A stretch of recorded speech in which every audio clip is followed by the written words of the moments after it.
hardest thing I faced in college was that I was weak. It challenged me to find different ways to get an edge. After every practice, our coach would add a penny to a jar to symbolize improvement. That was the fuel that kept me going. When I was a sophomore, we were able to make a great run. It wasn't a Cinderella story to us. Every day, there was the opportunity for me to add one of those pennies to the jar of my game. Go to youtube.com/degreemen to see. So BEEF is 4 shooting principles. Balance, which is what I just described. Feet shoulder width apart almost. Right foot just in front of your left. Knees are always a little bent in athletic position. Last part of that is you always have 10 toes facing the basket. All right, we don't shoot like this. We try to have them squared to the basket so our hips and shoulders are squared to the basket as well. All right, so that's balance.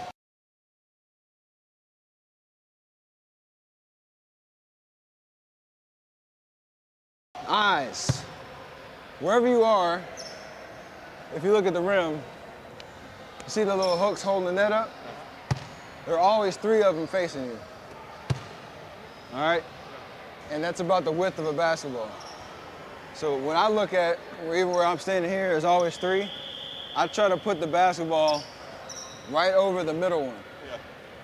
I aim at the front of the rim with arc to put it right on top of it for 2 reasons. One, that hook gives me a legit target instead of kind of just seeing the rim as a whole. And 2, if I'm aiming at the front rim to put it just over the top, I get a lot more soft rolls around the basket. If you're aiming at the back of the rim, it's a harder impact, and you're not gonna get too many favorable bounces off of that. So you try to have arc and put it right over the top of that target you're giving yourself. So that's what your eyes are looking at.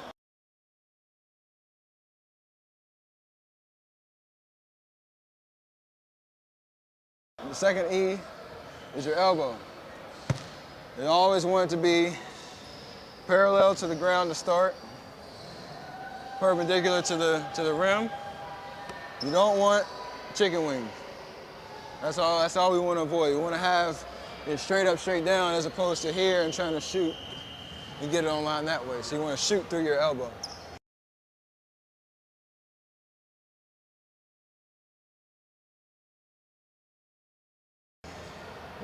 And then lastly is follow through. Follow through, an exaggerated follow through promotes a higher arc, more rotation on the ball. And when you're playing, if somebody's taking pictures, no matter if you make it or miss it, you always look good. So when they take pictures of me during the game, you don't know if I made it or missed it because the follow through is always the same.